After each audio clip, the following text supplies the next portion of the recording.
Thank you for joining me here at the Real ResQ Podcast, powered by Vertical Helicast. Go check out the Helicast Podcast Network at verticalhelicast.com. We've got the Hangar Z, the Helicopter Podcast, and Vertical MRO Podcast. You can click on all the links and check out all the podcasts. Some amazing stories across the aviation industry. Now, I'd like to say thank you to our sponsors for this episode. AXNES, their mission, wireless intercom. Check them out today at axnes.com. Spectral Lab, a Boeing company. Over 50 years of high-intensity lighting solutions. Check them out at spectrolab.com. Ready Swimmer, training the body, sharpening the mind, building leaders. Our mission, to make you ready. Check them out at readyswimmer.com. And you can support this podcast by going to the realrescuestore.com to get all your Real ResQ swag. Now, coming up next in this episode, we're joined by two guys who provide fast response operational safety teams to support air shows and make them just a little bit safer. They have been around and they have gone to air show after air show after air show. So please welcome the two that created it, Mr. Bob Yanacsek and Joe Sarber, and their company, Frost. My name is Jason Quinn. I am United States Coast Guard Rescue Swimmer number 500. These are my rescues and rescues from those of us that put our lives on the line every day so others may live. This is the Real ResQ Podcast.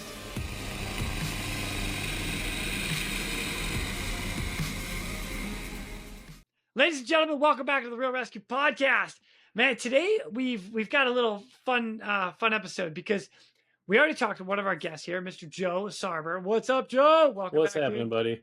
Thank you, sir. How you doing, man? Good. Yeah, How are it's you? good to see you again, dude. Oh, man, Yeah. fantastic. Yeah, Good. enjoying the lake at the moment, and Yeah. Sleeping in a little on a Sunday. Yeah. Whatever, dude. All right, and we have your partner Bob with us. What's up, Bob? Hey, how you doing? Doing good. Awesome. Ah, right on. Hey, thanks for joining us today, Bob. This is good. There's a reason I'm having you guys on because it's kind of a special conversation where we're gonna go like deep into really what you guys do as the company named Frost. And Joe, if you don't, what does Frost stand for? So, just like everything else in the aviation industry, Frost is an acronym, and it's fast response operational safety team. Fast Response Operational Safety Team. Right on. Frost. And what you guys do collectively together is go to air shows and create full support for any incidents that might happen, right? Yes, sir. Pretty cool. Pretty cool. Now, Joe, you and I had a conversation about some of your personal stories as a firefighter outside of Georgia, just outside of Atlanta. And so go check out that last episode that we just released. Bob, you and I haven't had this yet. All right. Now, the funniest thing is that I've got a firefighter with me right now and a police officer right now. Terrible. All in the same company. Yeah. So talk real slow, okay? Lord. Talk real slow. We got to start that out just that too. Yeah. That's true. Oh, that's funny. Well, guys, like I said, I appreciate you guys coming on. And like I said, this is a unique opportunity for me because we get to dial into what people are doing in the background for search and rescue and preparing for the incident and that scene and when those in distress are there and need help. And that's what we're going to talk about a little bit with what you guys have created to make this ultimate fast response to an incident at like an air show. I'm going to throw one more thing out there. A little shout out to my boy from the Helicopter Podcast, Halsey Scheider. He actually connected me with Aaron Fitzgerald. Is that right? Yep. Yes, sir. And Aaron Fitzgerald is one of the stunt pilots from Red Bull. And Aaron was like, I don't know the guys personally. Like I know them, but I have no interaction. Red Bull just hires them out, and them being Frost, you guys. So all right, let's like stick a little feather in the cap. Red Bull and all of their stunts and stuff hires you guys to create and set up the safety aspect in case there's an incident in some of their air show stuff. Yeah. They're super great guys, super great company. Yeah. That's pretty cool. Yeah. Sometimes it's hard to believe we get paid to do this. Right? Yeah. It's a passion. I say same thing all the time, dude. Yeah. Yeah. That's cool. That's cool. Well, let's get into a little background about you guys and whatnot. So, Joe, just recap real quick for you, firefighter Georgia, and we'll go back to the episode that you were in. But just a short little recap for us.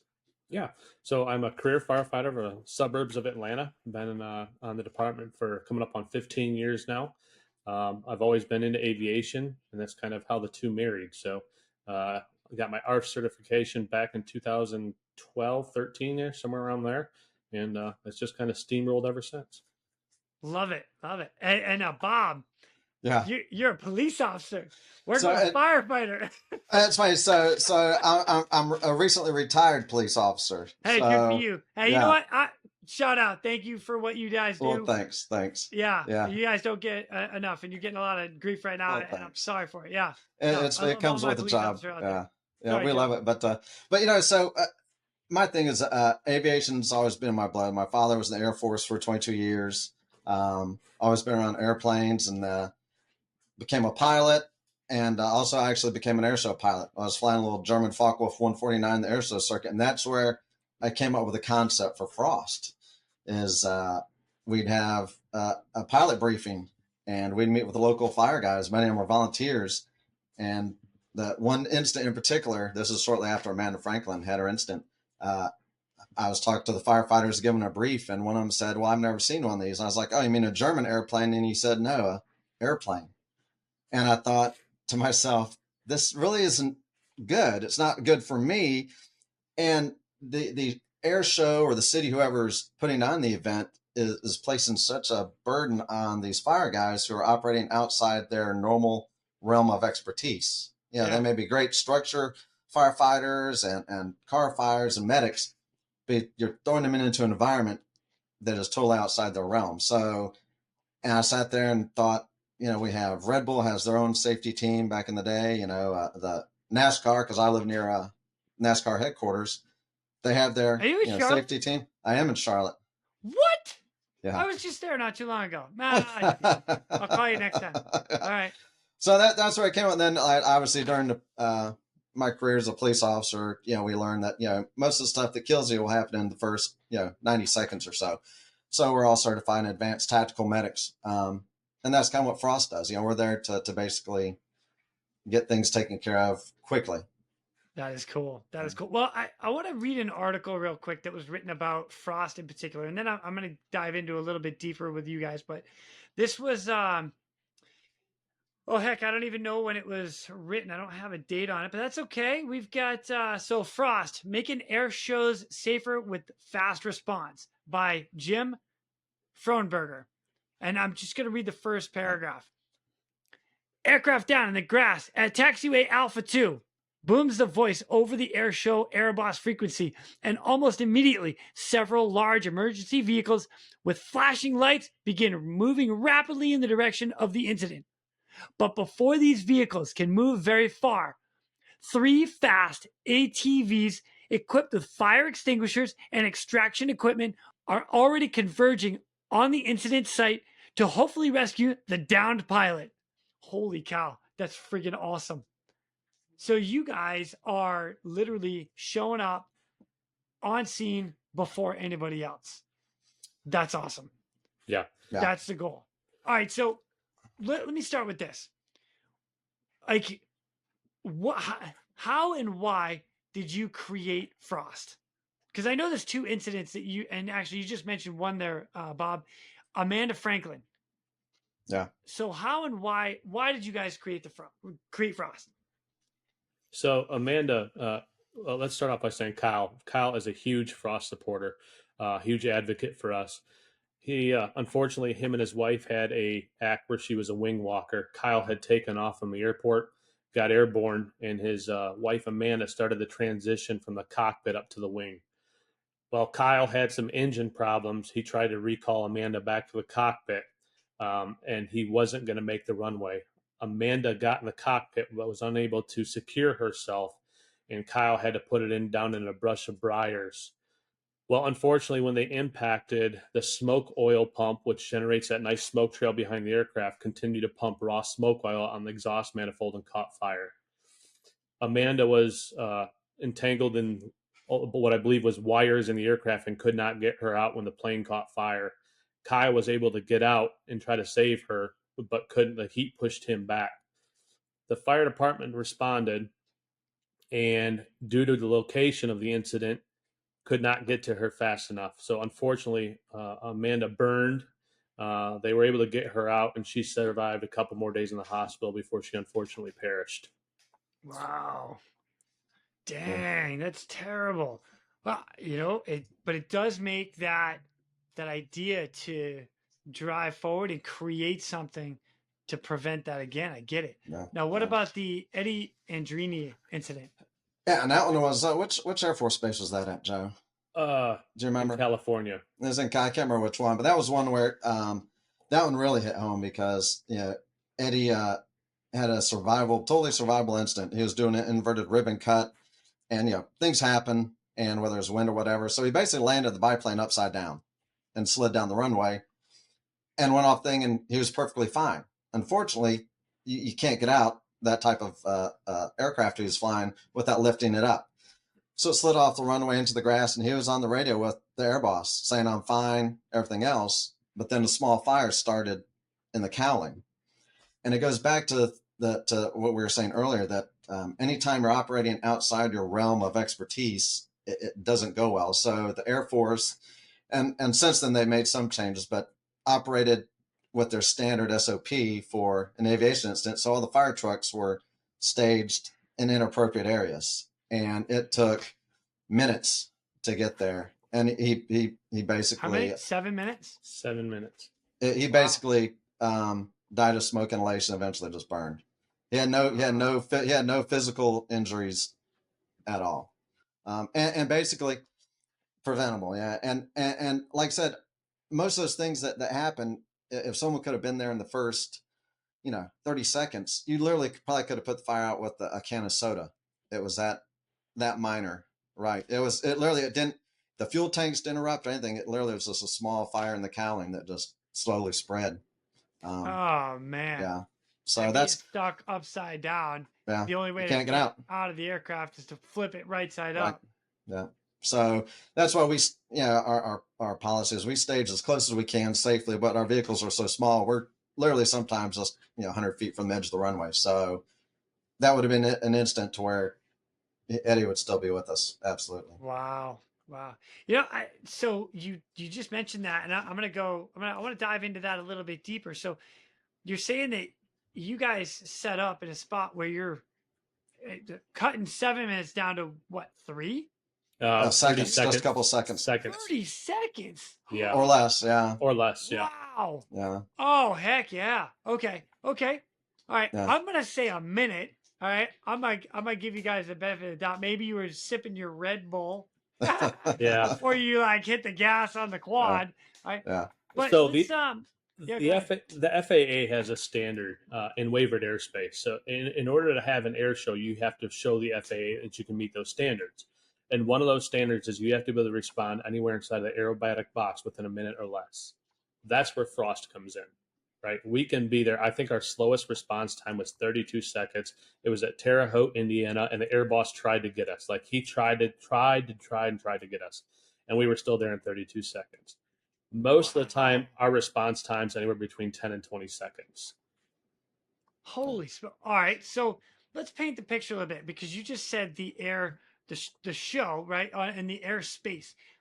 I'm thinking airspace of some of the bigger shows. I mean, they're pretty big. And I've been to a couple where I was hanging out of a Coast Guard helicopter in the air show, and we had the entire airfield and then an X amount radius around us, and elevation wise or altitude wise that nobody was allowed. It was a no-fly zone unless you're in the show. That's not a small area to do some of this stuff. So let's talk setup and safety for the show. How do you strategically set that up?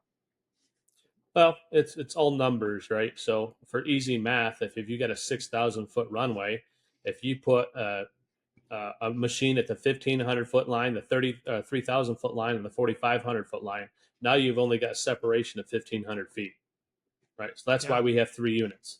So we take and we minimize the distance in between units, and then you combine that with our high speed, fast machines, we can get there fast. All right. So, in your experience and what you've seen, the location and where you're setting it up, is it mainly on the runway? I mean, I know because the reason I'm asking this is because I remember being hoisted down and we were outside the runway. We were like on the runway side, but it was like you had the runway, a strip of field, and then a taxiway. We were hoisted down to the field area. Is that in consideration for you guys as well? At least I assume it is. Yeah. Yep. So that's why we have the ATVs, right? So the fire trucks are often they're stuck on the hard pavements, where our machines are designed not only for hard pavements, but they're essentially designed to be off road. We've taken off road machines and equipped them for firefighting. That allows us to go anywhere. It doesn't matter the terrain, we can get there. Yeah. And we also do a lot of research. So and you review all the air show incidents and things like that. And statistically, there are certain locations that incidents do happen. Especially with we call them flip flops, the aerobatic guys. There are certain points in most of the routines that if an incident will happen, that's usually where it will happen. So we kind of know, unfortunately, statistically, if something's going to happen, that's where incidents will happen based on turnaround maneuvers or repositioning and things like that. So that does get us on scene much faster. We're going to divert real quick to thank our sponsors. Attention all rescue professionals and tactical athletes. Ready Swimmer and the Real ResQ have teamed up to bring you the ultimate solution in tactical athlete training. Developed by military rescue professionals, our team boasts over 60 years of combined experience. Elevate your performance both physically and mentally with our individualized programming. Contact us at readyswimmer.com or through therealrescue.com and unlock your full tactical athlete potential. The question is, are you ready? You guys have mentioned you are you're medically trained. So remind me, Joe, your level of medical training is at? I'm a first responder. Right on. And Bob, where are you at? Same? Or I'm a basic first responder with advanced tactical medic. And then we do have some EMTs and stuff on the team also. So beautiful. Yeah, we're good. Mm-hmm. Yeah. So for your nearest hospital, what kind of hospital are you guys looking at? Like, I mean, I assume we're going to level 1 because if you have an air crash or something similar to that, an incident, you're going to need some like high speed dudes in a hospital that can take care of anything. Is that an accurate statement? We would like that, and some you would like that. True. We would all like that. So some teams such as Blue Angels, Thunderbirds, other teams require that in their contract, that you have to be within so many miles of a level 1 trauma center. Other air shows and performers don't. So that's something that we have to coordinate with the local response to, where it's like, it's a little far, so we'd like to have a helicopter on scene or whatever, to where it's like to get to the closest trauma center is just way too far. So we need to have air support or some other backup contingency plan to get to that. Oh, wow. So, all right, walk us through like a scenario, right? So you guys have an incident and you show up on scene, 30 seconds. Nice job, Joe. I'm giving you that one. I'm going to make it 32 today because, again, sipping the Red Bull, putting it down, hitting the throttle. Got it. So you guys get there in 32 seconds, extract the victim, and then you have literally either a waiting ambulance or an awaiting life flight type helicopter right there that can extract the victim to a higher level of medical care immediately. Yeah. So our machines they've got enough capability that if we get on scene fast, we can push back any incipient fire, extricate the pilot. And at that time, it's nothing more than material, right? It's objects, property burning. That is it. There's no more life safety rather. So we can turn that over to the regular fire trucks, let those guys do what they do best, fight fire, and we can turn the pilot over to either the paramedics or the helicopter and get them out of there for further treatment. Wow. And we do, and like I said, it comes down to what we do. Like Joe said, if we had an incident, we had a couple minor ones. We had aircraft flip over and things like that. Not even affiliated with the air show, we just happened to be there. And again, it's outside of a lot of the local guys' expertise. So we almost become at that point consultants to the fire department to say, here's what you really should do. Don't do this. Do this. Here's the safe way of doing this for this aircraft. So that's kind of where our services come in. Also, we kind of become consultants at some point. Also, with our we're all of us been in the air show industry so long, it's just second nature to us of how things go, aircraft, things like that. We usually know also, kind of a side note, we know if a performance is going bad before the pilot ever says anything, because we've seen everyone's routine so many times. We'll say, well, that's not right before the air boss many times, because he's a busy guy, before the air boss even says anything. Yeah. So I let me start my first question. I'm going to come right to you, Bob, because you were talking about this. You're at an air show, multiple different aircrafts, and when I say multiple, like I said, I've been to an air show, one or two in my career, and like there's a lot of different aircrafts, a lot of different helicopters, airplanes. When that aircraft is flying, and I use the aircraft as in like encompassing all of them, right? How do you know what the emergency exits are? Like, what do you bring up? Like, how do you know what's coming? How to extricate the victim or the pilot out of there? Yeah, well, the air show industry, after that, we had a couple bad years ago where we lost a bunch of pilots, performers. So they have done much better. So what the International Council of Air Show requires now in the FAA is that emergency response providers have to be supplied with an extraction plan, how you get people out of your particular aircraft, all the kookiness about it. And we basically, the Frost guys, we study those all the time.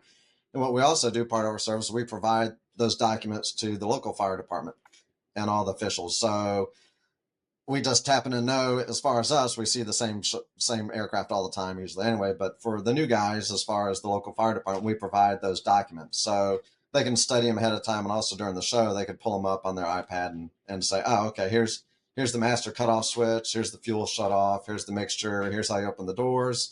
Here's how much fuel they're carrying during the show, oil, smoke oil, safety harnesses, things like that. So, oh my gosh, that's amazing. Like literally on your iPad, you're like, all right, we got this aircraft taken off with this person, this much fuel. Here's all. Okay. And it's up in front of you on the iPad before they even actually take off. Yeah. Dang, that's legit. Yeah. And like I said, the air show industry recognized that, and we all kind of came together back when Frost was formed. ICAST and the FAA even realized that there was some things that need to be changed, and we're just glad to be part of that. Yeah. So they're doing much, much better than they did, say, 8-9 years ago, which was pretty bad. Wow. All right. So you also mentioned that like you're working with the local fire departments and you're there as a consultant to also help them in extrication or putting fires out or whatever the incident creates. But what does your team look like?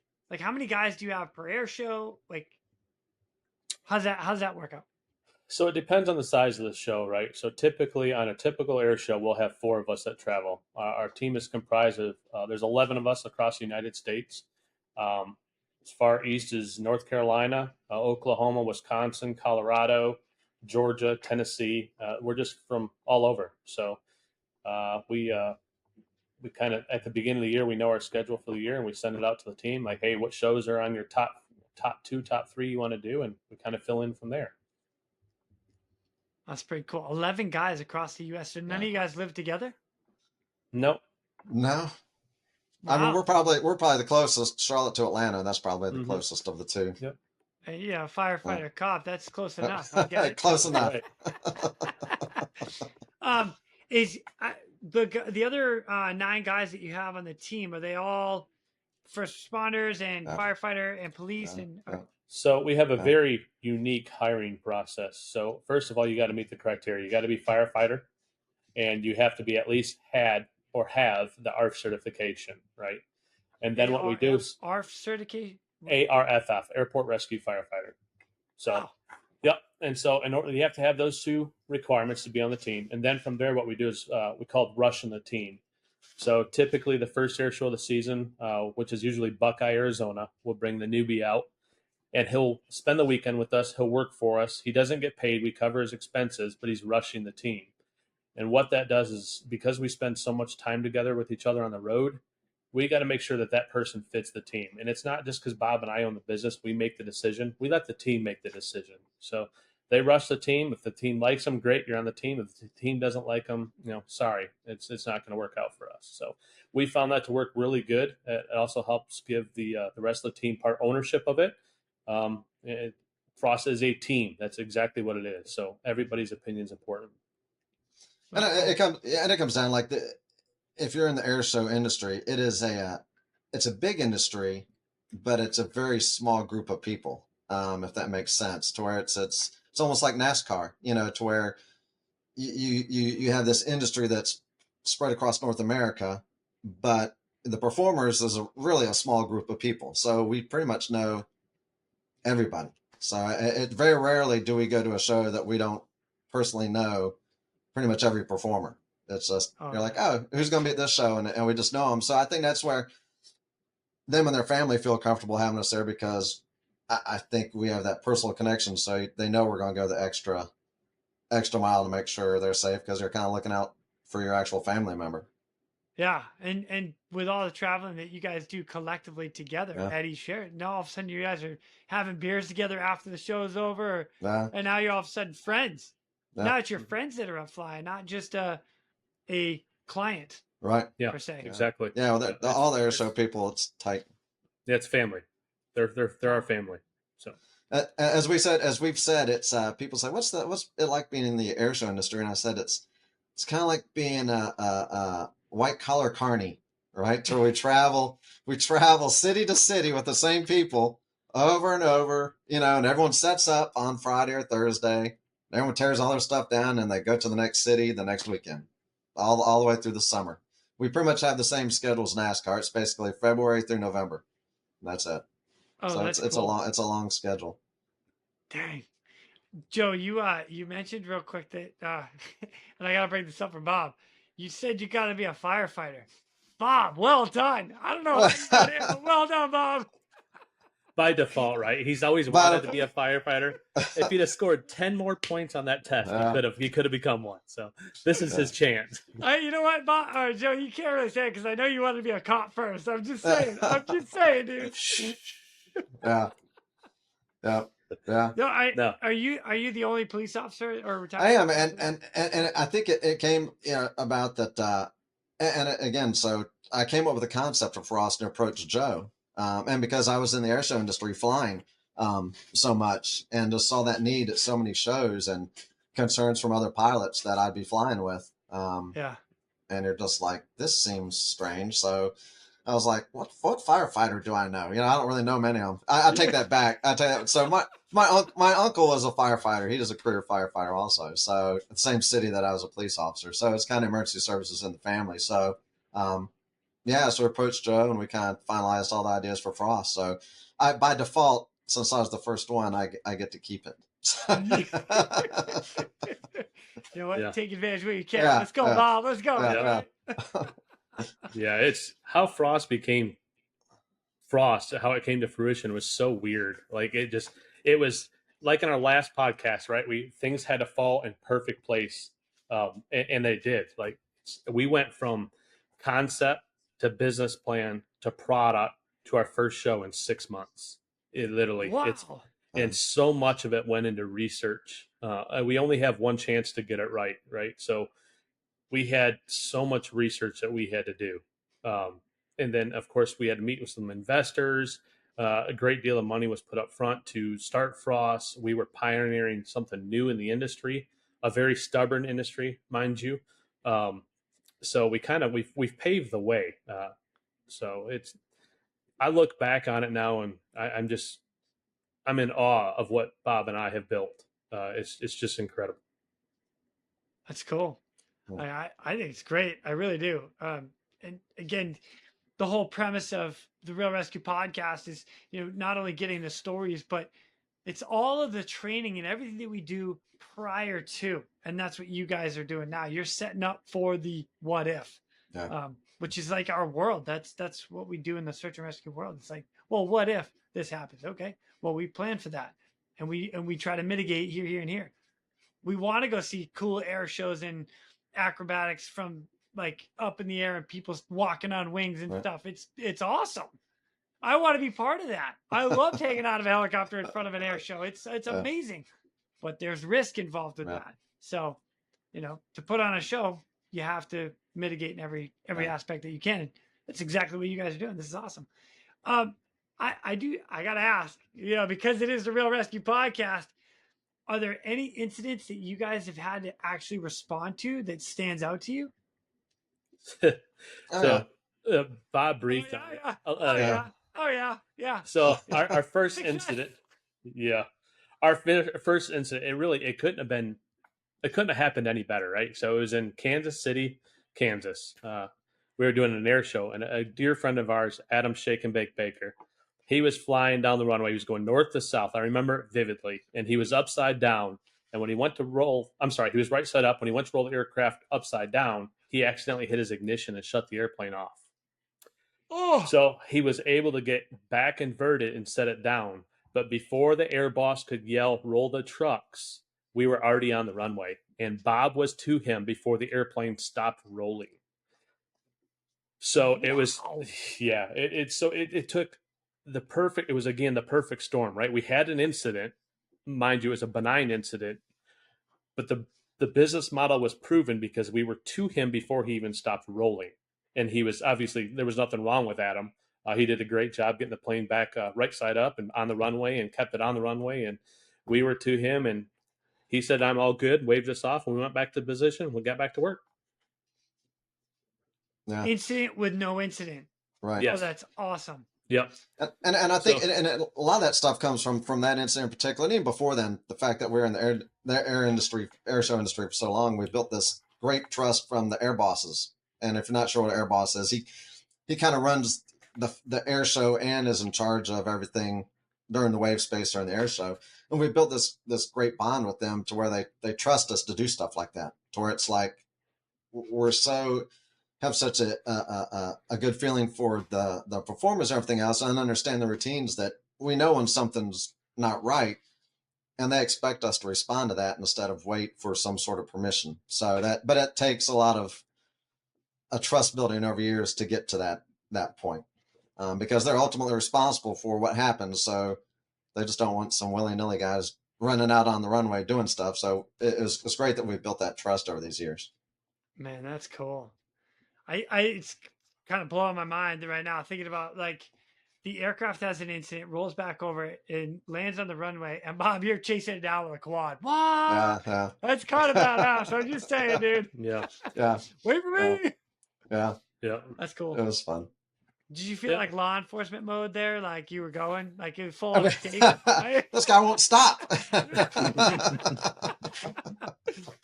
That's cool. And good for you guys. What you got another one that stands out to you guys? We're going to divert real quick to thank our sponsors. SpectroLab. SpectroLab, a pioneer and world-leading supplier of high-intensity searchlights for all para-public operations. Visit www.spectrolab.com to learn more about our third-generation Night Sun series high-intensity searchlight. When reliability and performance is critical to your mission, count on SpectroLab Night Sun searchlights. Our good friends at Red Bull, right? So they're always pushing the limits. Always. They are. They do some absolutely radical, insane things. Well, good guy Luke Aiken had this project he was working on, and he called us up. He's like, "Hey, a lot of times when Red Bull calls us up, they say like, 'Hey, I need you here.' They don't tell us what for. They just say, 'Be here at this date, this time, and then we'll talk to you later about it.'" So he called us up. He's like, "Hey, I need you guys in Arizona City, Arizona." "Yes, sir. We'll be there." We show up out in the middle of the desert, like literally the Mexican border's on the other side of this mountain range. And it is dusty. It's dirty. It's hot. Well, that's when he was trying to do the plane swap, where him and I believe it's his cousin, Yeah. They take off on their Cessna 182s and they put them in a nosedive and they exit the planes and swap airplanes in midair, get back in the other airplane, and then land the airplane. Well, Yeah. we were out there for, I think, 5 or 6 days, and it was getting so monotonous because every time they practiced this stunt, it went without a flaw. So they had somebody in the airplane with them, right? So they were just practicing the swapping. So of course the pilot would level out and come out and go down without a flaw. So it comes down to show day, and live on TV. Live on TV. And so we're in our positions, we're in our fire suits, we're in our helmets, and we're sitting there, and here they come. So our heart rate always jumps up when it's on the show run, the jump run, right? Because if it's going to happen, it's going to happen now. So the parachuters exit the airplane, and as soon as the one exits the airplane, you see it move like it hasn't moved all week, and you know instantly there's a problem. And it does. Like the airplane when he jumped out. So now I paint this picture a little bit more. They are piloting the plane in a nosedive. They leave the controls. They're going to jump from one plane to the other, take the controls back, and level off the plane. Yeah, that's correct. Okay. Yep. Okay. So leaves the controls, gets ready to jump. He jumps, and the plane does something that you guys haven't seen so far. Yeah. Yeah. All right, I'm tracking. And you knew as soon as he left the airplane at snap rolled, you knew there was a problem, right? So, of course, the first priority is life safety. So I watched Luke get back in the other aircraft, and his cousin. Of course, we've got one aircraft that's plummeting to the ground. You can tell it's out of control. You know he's not in the airplane because we can see him free falling, and we see his parachute open, and he comes to me on my four-wheeler. Okay. I make sure he's okay. Meanwhile, Aaron Fitzgerald launches the Red Bull helicopter. He's coming to get this other skydiver. We're going to get him in the helicopter, get him back to base camp if he needs treated. It's just a regular skydive at that point. Yeah. But the whole time I'm thinking, okay, everybody's safe. I know that. Okay. All the Red Bull guys are safe. 100%. I know that. But now my focus goes, now my guys. What is going on with my guys? Because we're in this huge desert. And there's briars and there's bushes and there's ravines, and I can't see anything. So the whole time, all I can think is, well, my 3 other guys are fighting fire, and it's been 2 or 3 minutes. They're going to be running out of suppressant. Are they okay? So I am trying like heck to get to these guys. Well, there was only one way to them, and that was a country road that you had to go all the way out and around to get to them. It's probably about 3-4 miles. And I'm like, you know what? Screw it. Send it, right? So I took my four-wheeler through a huge pile of brush. I didn't care, right? It was going to get tore up, whatever. I had to get to my guys. Well, thankfully, there was really no fire. There was no fire. The airplane, when they start their nosedive, they'll shut the engines off. So typically, if the engine's not running, there's no fire. And so I get to my guys, and everybody's safe, and the airplane's impacted the ground. And yeah, it was a long night. But nobody was. It was interesting. Nobody was hurt. Just a totaled aircraft. Yeah. Yep. Sure enough. Wow. But once again, we proved why we're, especially for Red Bull, right? So they can host these crazy stunts anywhere, and Frost can be there, whether it be the deserts, the mountains, a pasture. Our last air show, we were in a cow pasture in Texas because the fire trucks just couldn't get through a cow pasture. So it just goes to prove that it doesn't matter the terrain, Frost will get there, and we'll get there fast. So I think we covered 2 miles within 30, 45 seconds to get to the Red Bull aircraft. That's really good. Yeah, well, on average, we can do 75 or 80 miles an hour. Yeah, on the Can-Ams, yeah. Holy cow, that's ripping. Yeah. I call it the shake and bake speed for Adam Baker, right? So the machines record the fastest speed, and my fastest speed was responding to Adam, and it's 77 miles an hour. So on my machine, I call it the shake and bake speed. Oh my God, dude, that is awesome. Yeah. Holy cow, man, good on you guys. Yeah, I can totally see it too, like driving through. So you've got what? Do you guys have radio communication between each other? I imagine you do. Absolutely, yeah. So in our helmets, yeah. Okay, so when the plane impacted, did they radio back to you guys at one point, Joe, and say, "Hey, plane's impact, everybody's good here, we're on scene"? Is that? Yeah, we pretty much talked. We had communication to everybody, yeah. Yeah. So we knew that Luke Aiken had made it to his airplane, right? Because it had leveled off. So one of the 2 airplanes we know is safe. The second airplane, and I can't, I've only met his cousin that whole week and I can't remember his name. I feel horrible. But I knew he was safe because he parachuted and landed right in front of me.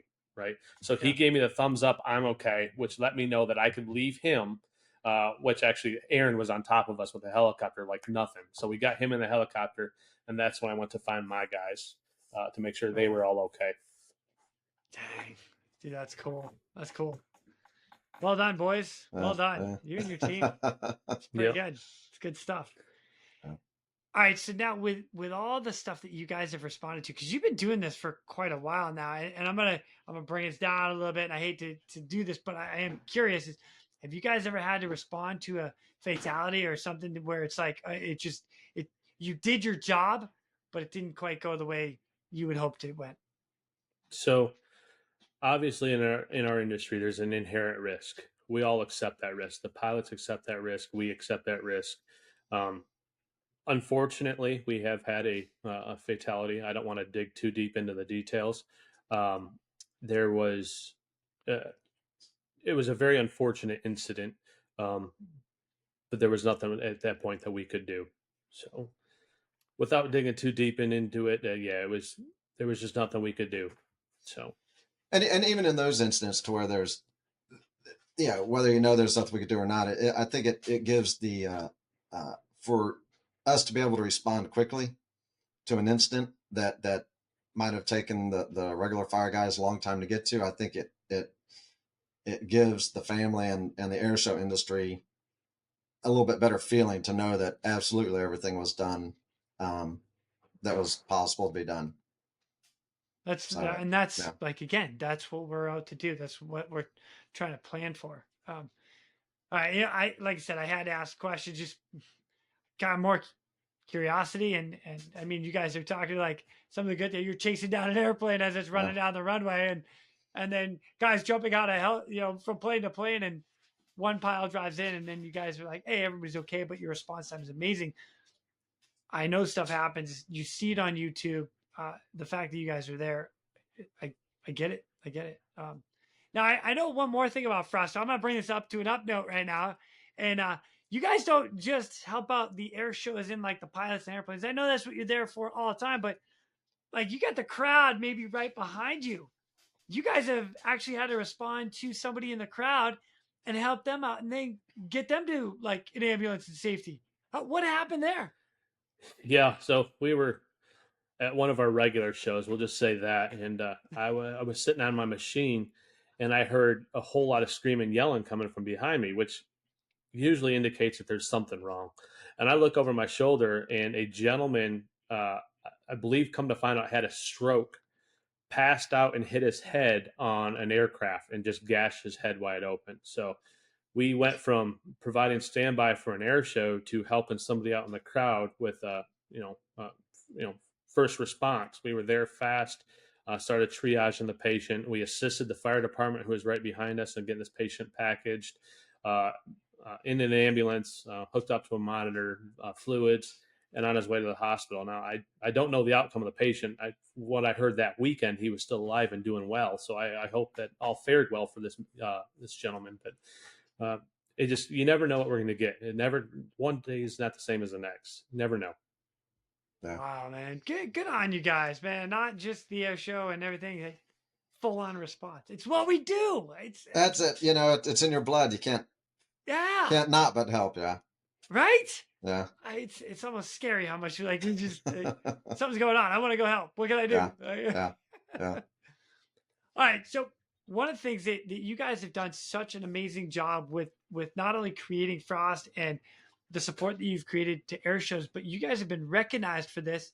And I want to touch on 2 awards that Frost has earned since you started this. And the first one, 2018, the Pinnacle Award Service Providers in the International Cast Air Show, the ICAST. That was the first one you guys earned. How did that come about? Yeah, I mean, go ahead, John. Yeah, so we put in for it. We put a whole lot of blood, sweat, tears, and fears actually into the Frost business, and and we were new. We were new to the industry. There's nothing else that's ever been done like this before, and we put in for this award. So the night the ICAST, International Council of Air Shows, always hosts this really nice banquet where everybody gets to dress up, and you go there and everybody's recognized in front of their peers. And it means a lot to be recognized in front of your peers, right? So they get to the Pinnacle Award for the service provider and they say Frost. And it's just, it blows my mind, right? It just, to be recognized in front of our peers for doing something new to the industry, a very stubborn industry, like I said before, it feels so good. So, and especially that was year one after starting the business. So it kind of helped push us to know that we were headed in the right direction. We were being recognized by our governing body, ICAST, as well as our peers. So it felt really good. Man, that's awesome. And to make it even better, 4 years later in 2022, Des Baker Safety Award again. Are you kidding? And that is, if I'm not mistaken, that's the first time that the Des Barker was awarded in the United States, because it's technically a European award. Des Barker is from England, I believe. So they start. So now I guess they'll do a emergency service award every other year, one in Europe, one in America. So we're the first one to get it in the United States. So in North America. And I have a little clip here that I want to drop in because this is pretty cool. So the clip's going to happen right now. We're here to present a new award. We're pretty stingy about new awards. We don't want to stretch this out too long, but we recognize that there was a need for a new award, and we were approached by our colleagues at the European Airshow Council last year. A fellow in our business in South Africa, a man by the name of Des Barker, passed away. Des had been a South African two-star general, a fighter pilot, a test pilot, and on his retirement, he became very interested in airshow safety. He did a lot of research over a very long time. He was probably the leading expert on airshow accidents and their causes. He wrote a total of 3 books, and just before he passed away, he wrote a book called Anatomy of Airshow Accidents that ICAST published here in the United States and has spread it around the world. It's 660 pages. It includes details on nearly every accident in the airshow business since literally the Wright brothers. When Des passed, all of us knew that we needed a way to memorialize not just his memory, but all the hard work he had done for airshow safety. At the suggestion of the European Airshow Council, we decided to alternate an award, that the EAC would present it in one year and we would present it in another. And this will be the first time that ICAST presents that award here in the United States.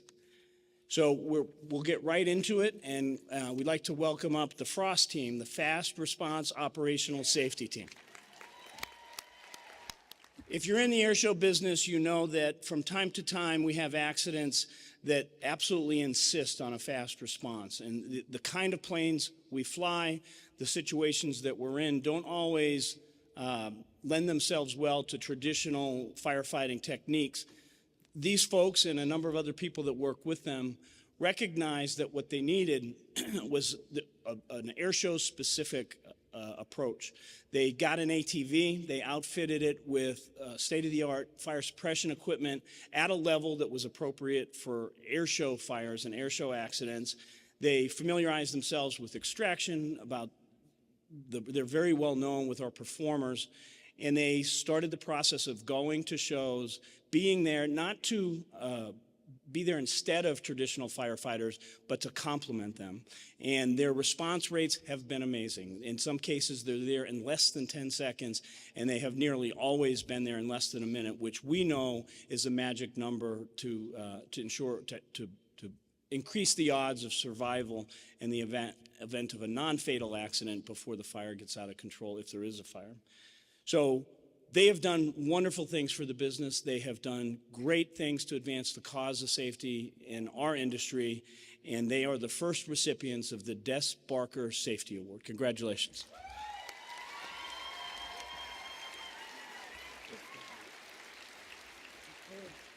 I won't take up too much time, but as we know, we're all family in the airshow industry. We're very close-knit. But I've been in the airshow industry as a pilot myself since the early 90s. And as emergency first responder, I saw a need after some very tragic accidents. And we consider all of you family. And we really appreciate this award. We weren't expecting it, but our service is always there, and we're there to have your back. Thank you. Man, you guys, that was awesome. Well done. Well done. So 2 awards, 2 ways to be recognized for what you guys have created and are currently doing. This is cool. This is cool. So go ahead. We had no idea we were getting that award. Nobody said a word to us, right? The Des Barker Award? The Des Barker Award. So we're sitting there having our wine with dinner and shooting the crap with the people at the table next to us. And they say our name. Well, I'm sorry, before they even say that, Bob looks over and he goes, we should put in for that award next time. And then they say Frost. And that's awesome. I sit there and I'm like, there's no way. I start sweating. I'm starting to tear up, right? Like we walk up to the stage, I'm shaking. Like I am so excited and emotional. And I tell Bob, I said, Bob, if we got to speak, you got to speak, because I'm crying. Like I can't, my tears coming down my eyes. It was the most amazing feeling next to getting married to my wife and having my kids that I've ever had in my life. Like it felt so good. And Bob did a great job giving the speech. I couldn't do it. I just sounded like a rambling wreck. But he's got lots of experience speaking in front of people. I'm like, here, dude, this is all you. You got this, because I can't do it. Dude, that is badass. That was cool. That's so cool. And a cool thing, if a little bit about Des Barker, he flew the same plane that I fly. A little German Focke-Wulf 149. Yeah. So it was kind of cool. Yeah. Oh, that's super cool. Yeah. He was in I believe it was the English Air Force. And then he was known for in the industry is he actually evaluated every fatal air show incident in the world and wrote a book about it. Yeah. And so when he passed away, they made this big award for Des Barker, and we were the first ever recipients of the award. So it's such a huge honor because he was like us, like Frost, he was a pioneer in the air show industry, going over every air show accident just so people can learn from it and not make the same mistakes twice. Man, that's cool. Like, good on you guys. Congratulations. Well played. Yeah, well done. Well done. You guys have brought us through so much and a couple incidents that you've had to respond to and whatnot. I'd like to dive a little deeper into it. And I want to talk a little bit about your training. We're going to divert real quick to thank our sponsors. AXNIS. The AXNIS PNG wireless ICS system delivers cutting-edge wireless ICS technology to any aircraft as a fully integrated system or as a carry-on, carry-off mobile base station. The PNG wireless system is the right solution for any mission. So you guys both told us a little background. We need to be a firefighter to be able to join and whatnot. And I totally understand that. But what are the trainings that you guys do inside of Frost to prepare guys? Like, all right, so I don't have a firefighter background, but let's pretend I did just for a minute. And then I showed up with you guys, and I got Bob and Joe, and I need to do some training with you guys to prepare for whatever the air show that's. What does that look like for me? Well, like Joel say, we're always training. I'm sure he'll dive into a little bit more, but any downtime that we have at an air show, which there is some because we get up there so early in the morning, usually it's taken up with training. Whether we're training the new guys or just bringing everyone up to speed, reviewing things, going over equipment, policies and everything. And Joe handles some of that also. So our training, it doesn't just start the day of the air show. So our training actually starts months in advance. So Bob will usually go out to a site location, and what he does is we've got this little form on a team drive that everybody can access. So Bob goes out there, he locates the nearest level 1 trauma, he locates the nearest Can-Am dealership. So if we had a machine break, we know where to get parts. He looks at the topography of the ground, so we can have a briefing where we can start to train ourselves before we even get on the airfield, right? So then we'll look at the performers. He'll get a list of the performers. So we can automatically, as a team, start going over the extrication manuals for each and every one of these aircraft. Okay, so we've got all the reading and visual stuff. Now, when we get on scene, we'll actually go do a site survey ourselves, and we'll look at the topography. And then we can go hands-on training with all these aircraft. And part of our business plan is we want to teach others. So what we'll do is we'll bring the local fire department we're working alongside of, and we'll spend 3-4 hours on Friday, Saturday, and Sunday training. And we bring the guys around to all these aircraft, and we train them how to extricate the pilot. Okay. Wow. So we're trying to add value to us being there. It's not just there to make the pilot safe, but we want to include training for the firefighters so they can put this in their annual training, whatever their hourly requirements are. So we spend anywhere between 12 and 15 hours a weekend just training the local guys. And they'll forget it probably on Monday after the show's over, right? They go back to structural firefighting, but that's where we come in. That's what we're there for. That's super cool. That's great. So it's good to know for me, like as a guy that might show up and hang out with you guys for a little bit, that, oh, hey, by the way, Quinny, you're going to have to go here.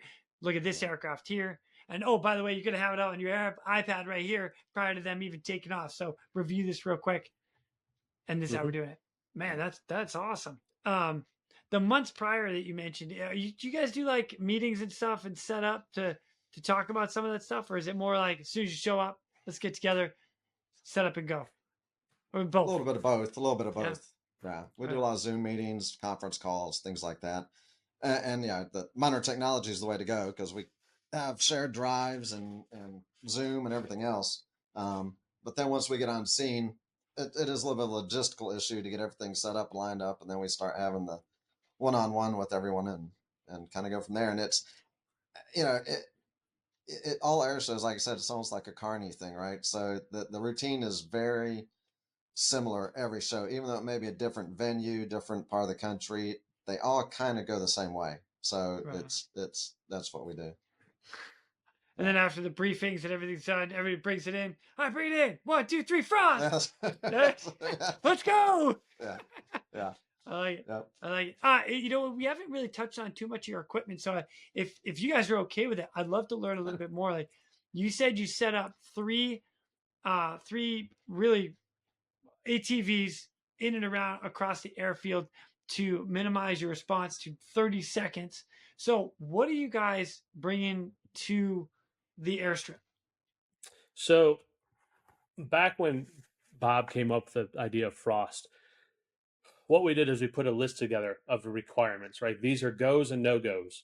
So it has to do this. Well, one of the things is everybody's heard about the AFFF lawsuits. If you've used AFFF and you've got cancer, you can sue. So we knew we didn't want to use AFFF. We had to come up with another agent that was environmentally friendly to not only us, but the environment. But the side thing is, in firefighting terms, if you lay down a blanket of foam, you cannot disrupt that blanket of foam. So we had to have a foam product and a dry product that if the two were put together, they would not disrupt each other. Okay. So we came up with Cold Fire. Cold Fire was a great help to us. They've got a great product. I think it's far superior to AFFF. But when you lay that blanket down, not only is it environmentally friendly, if our next unit comes in and lays down some powder, Purple K is our dry chem we use, on top of that foam, it's not going to disrupt that blanket. So Purple K was our dry chem that we just settled on because, again, environmentally friendly. It's not going to disrupt that blanket. So that was criteria number one. It had to be environmentally friendly for us. And then, of course, the pilots that we're trying to rescue. Number two is it had to be lightweight, right? Because we wanted to put these on ATVs. We knew it had to be able to go off-road. It had to be dependable, and it had to be effective. So Bob was able to secure us a great relationship with Can-Am. Can-Am was a huge supporter of us, as well as Whelen Lighting.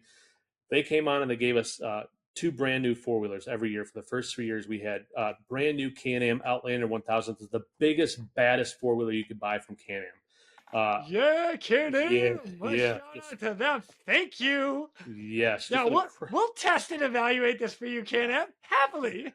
Yeah. Awesome. We went to them and said we want the fastest ATV you have that you could buy, and that's what we got. Yep. Oh, So that's badass. So we picked the machines, and then we had to figure out how to put the foam product on the machines. So we did some research, and we came up with this system. We were able to integrate it, build a one-off tray, so to speak, that this machine or this system sits on. So because we knew we were getting new four-wheelers from Can-Am every year, we designed the system so we can basically lift it off the four-wheeler, push the four-wheeler out, put the new four-wheeler underneath it, lower it, plug it in, and done. So we could hypothetically swap out from a new four-wheeler an old 4-wheeler to a new 4-wheeler within a matter of a couple hours. Wow. Yeah. Oh, that's So- cool. And that's the way that the 4-wheelers went. And then, the side-by-side, again, we had to have the biggest, the baddest Can-Am side-by-side we got. So we got the Can-Am Defender HD 10, the 1000. And we integrated a 350-pound Purple K dry chem system. Initially, we were going to put it in the bed of the machine. And then we found out it worked better through trial and error. It was not a fun process, but we did it. We ended up putting it in the back seat of this Can-Am. What that did was lowered the center of gravity of the machine and then kept the weight in the center of the machine as well. So not only did it sit lower versus up high on a bed, it actually sat in the middle of the machine and helped stabilize a little bit more. So that machine, that system itself weighs roughly 500, 600 pounds. It's powered by 2 nitrogen cylinders. Everything we did was custom designed. So the one-offs, so the pioneers of everything. Man, that is super cool. And we wanted to make sure we had almost 100% fail-proof systems. So that's where the compressed air foam and the nitrogen-powered units, you didn't have to worry about firing up an engine or firing up some sort of motor. It was, they automatically activate for us and they work. Yep. It was all, you never get a second chance, right? It has to work every time. Has to. Yeah. So we had to go with them. We paid for it. Believe me, we paid for it. Everything we have is the most expensive stuff out there. And that's fine. It's not about the money. It was about the reliability. So between Can-Am, the Purple K, the Cold Fire, everything we have is top of the line because you never get a second chance and it has to work the first time.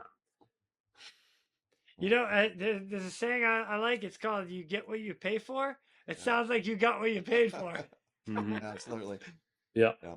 Dude, that's awesome. I think you mentioned it, but remind me one more time. How many gallons of fire retardant do you have on the 4-wheelers?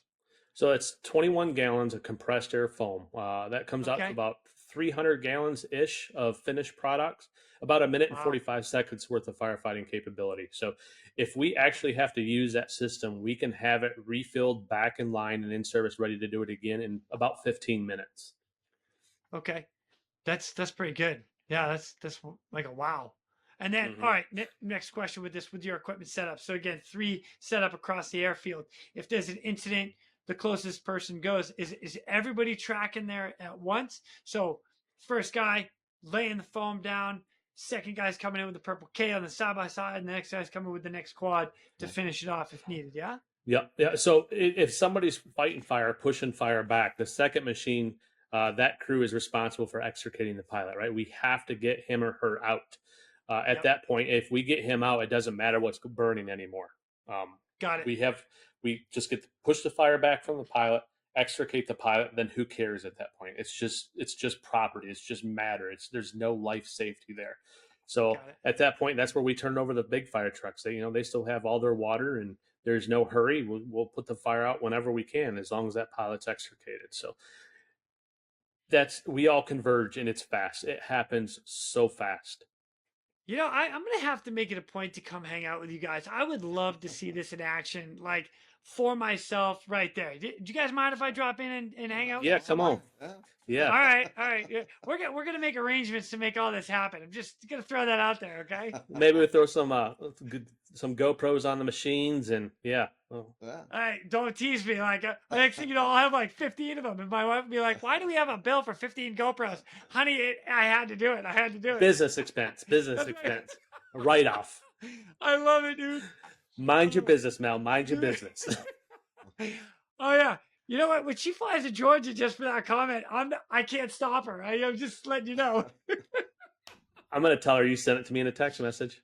Oh, I like it. You know what? I'm in. That's funny. One more question, and more medical side. If you guys, once you suppress a fire, you get the victim the pilot out of harm's way. If there's injury to them, do you guys have and I'm actually thinking more specifically on the side-by-side, a spot that you have a litter or a backboard or something where they're like laid out maybe on the bed itself or something to that aspect where you can spinal immobilize the victim at all? Or is it just get them out and then get them to safety and wait for another type of transport?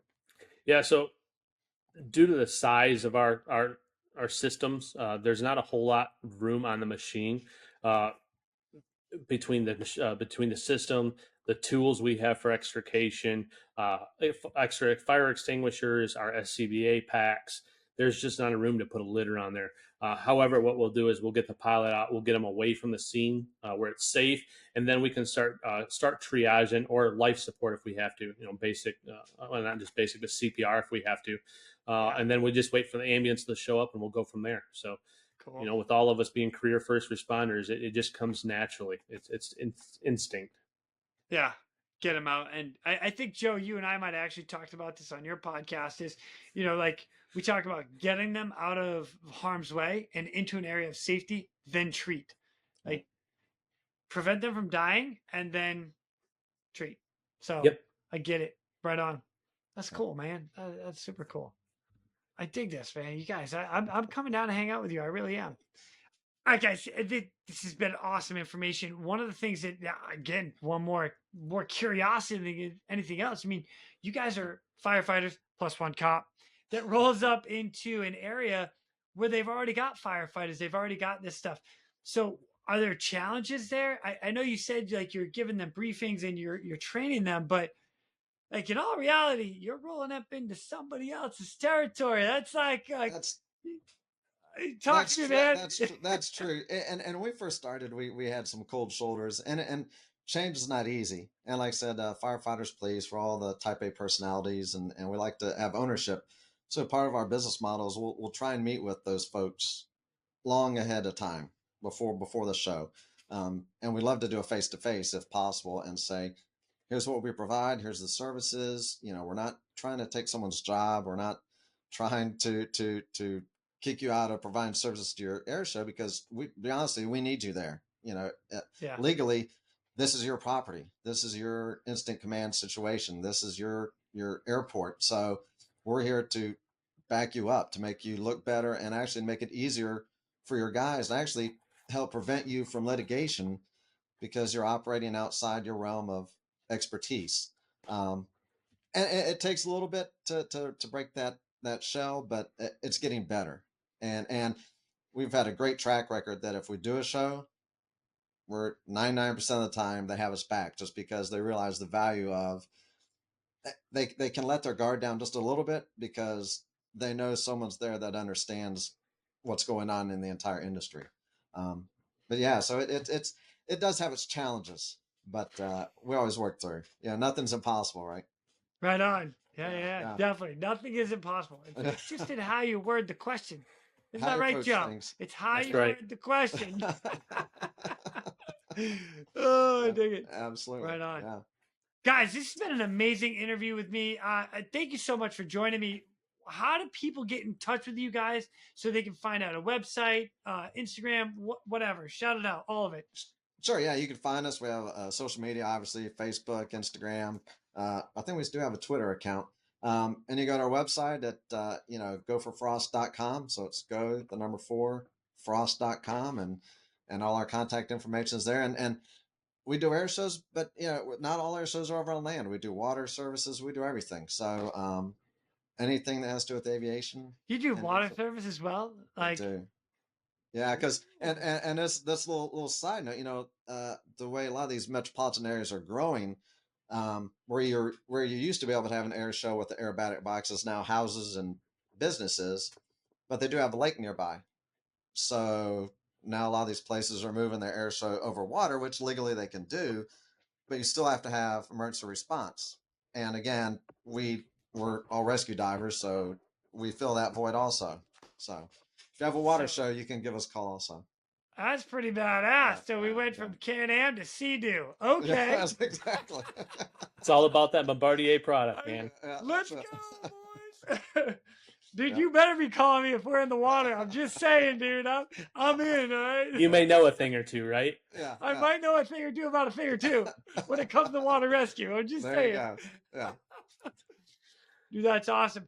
Gentlemen, do you guys want to shout out to anybody else while I got you on before I let you go? Yeah, so, I mean, obviously, this is Bob's baby, right? The two of us put it together. It was his concept, but the heart of the team is our guys, our crew, our team. So, from in no order, we got Corey Britt from Oklahoma City, Oklahoma. We got Dale Lohberger from Monroe, North Carolina. Dion Deal from Green Bay, Wisconsin. Luke Lansdale from Rome, Georgia. Mark Morgan from Tennessee, just outside of Knoxville. Matt Hall from Carrollton, Georgia. Tim Spencer from Tennessee. And me from Dallas, Georgia. And Bob from Monroe, North Carolina. That's it. Awesome. Awesome. Gentlemen, yeah, go. So I almost forgot somebody very important too. We this year we've been so busy. We've added a new person to our team. So Lori callsign Backwash Evans is our team coordinator. She handles a lot of our logistics and stuff. So she helps keep the team straight as far as our hotel rooms, our airline tickets, making sure we have food and drink in the trailer. So she's done a great job for us this year. Man, amazing. Awesome. Love it. Love it. Guys, I cannot thank you enough for coming on and just sharing what you guys are doing to really prepare for the Real ResQ. Yeah, I had to throw that in there. Like, I had to. But I love it. I love it. And I really hope that it all works out and I get to really come down and hang out with you guys and really see what you do firsthand, because this sounds amazing. So let's do this. How about you come hang out with us and we can do a podcast with the whole team? I like this idea. I really do. This is a great idea. And you know what? Yes. I got to talk to my wife, but I'm going to say yes at the moment. Hey, just make sure you do it before you buy the GoPros, okay? Okay, yeah. Good idea. I got you. Oh, I love it. Gentlemen, thank you so much. You guys have a great rest of your day. And if it works out, man, I'll see you soon. Sounds good, buddy. Thanks, Quinny. Anytime. And with that, ladies and gentlemen, we are out of here. Go. Now it's time for me to pull chocks and take off. But before I go, I'm always looking for the memorable rescues that people have done.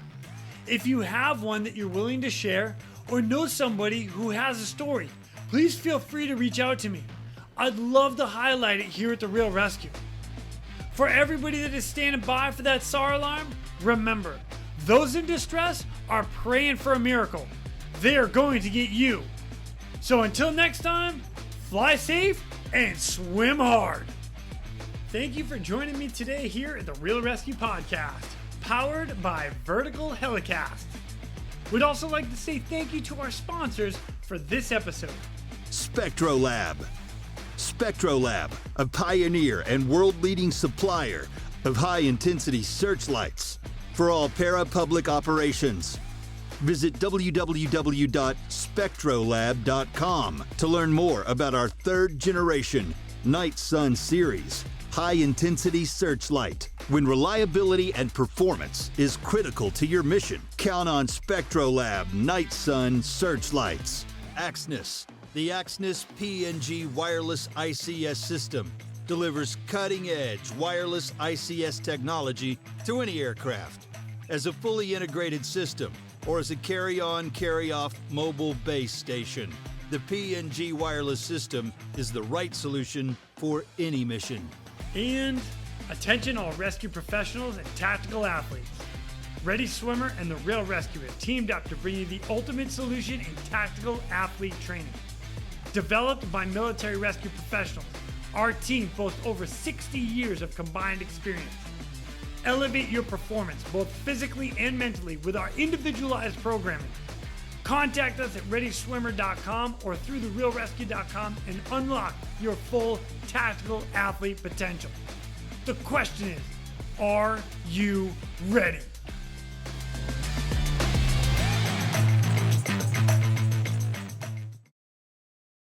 All right, Rotoblade, I think we're in the right rig to go hang with the Frost Boys.